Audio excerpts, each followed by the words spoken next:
We are continuing our study in the Gospel of Matthew. We have been slowly but surely working our way through the Gospel of Matthew. In this selection, we are going to be looking at Matthew chapter 7 and verses 15 to 23. I will be reading from the Jerusalem Bible. Beware of false prophets who come to you disguised as sheep, but underneath are ravenous wolves. You will be able to tell them by their fruits. Can people pick grapes from thorns or figs from thistles? In the same way, a sound tree produces good fruit, but a rotten tree bad fruit. A sound tree cannot bear bad fruit, nor a rotten tree bear good fruit. Any tree that does not produce good fruit is cut down and thrown in the fire.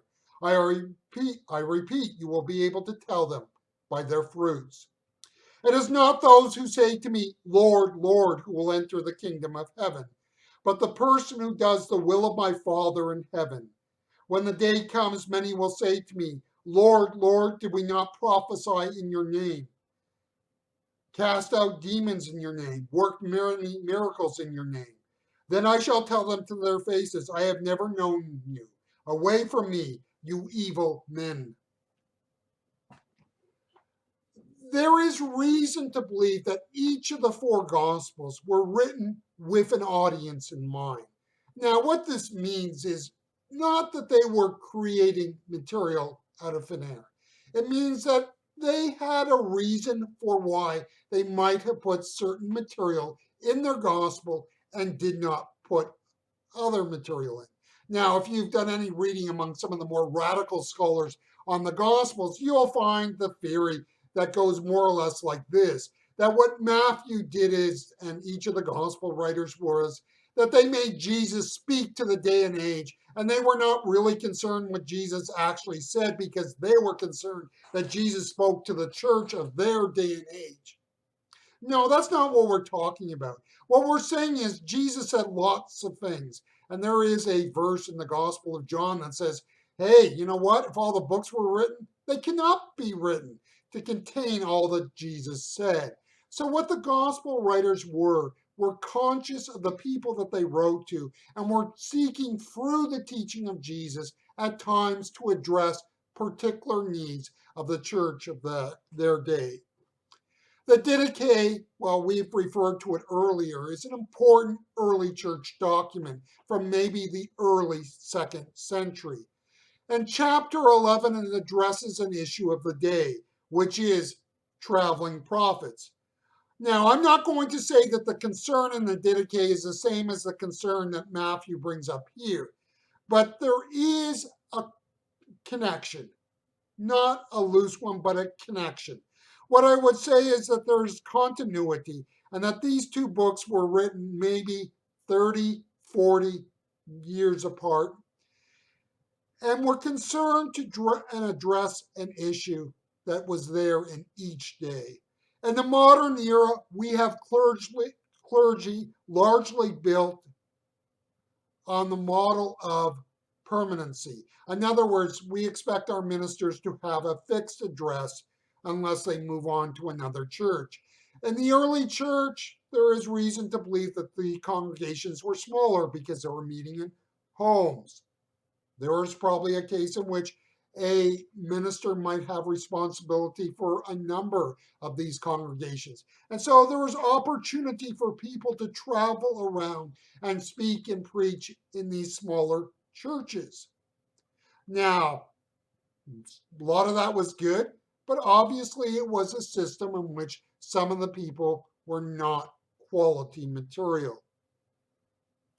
The strength of the church or the weakness of the church is going to depend on the quality of its leadership. Now, this is a broad principle true to the church and true outside the church. But in the church, like any other organization, we have to have quality leadership. Now, in the day of Matthew, the line between clergy and laity was probably not all that fixed.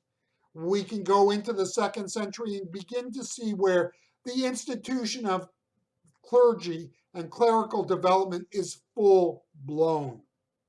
Matthew could see people who are doing all sorts of activities in the church but lacked holiness of heart and life. Matthew 7:21-23. It seems to me that one of the big problems in evangelical leadership is the way we sanctimoniously download ministerial responsibility to the laity as a form of empowerment. Remember that in the Reformation, one of the cries of the Reformation was the priesthood of all believers. Now, I'm not saying that is unimportant or not necessary, but there is a fundamental difference between empowering the lay people to do ministry and the cases and situations where the clergy do not take up their rightful place of leadership in the church and that they lead by example in terms of sacrificial living. Now, I'm not taking a full and complete swipe at all pastors. Many are dedicated, committed, godly, holy, sacrificial people giving their heart, life, and soul for their churches. But there is this fundamental danger that there can be people in leadership positions in churches who want to allow the laity to do work which they, in some cases, need to be doing or need to be setting the tone for by their leadership. Verse 21 in our passage is one that actually sends shivers up my spine. I mean by that this verse is a condemnation of the pomposity of the church in every age. The church of every age falls into the trap of doing things that speak of its self importance before God. The church of every age needs to guard against this.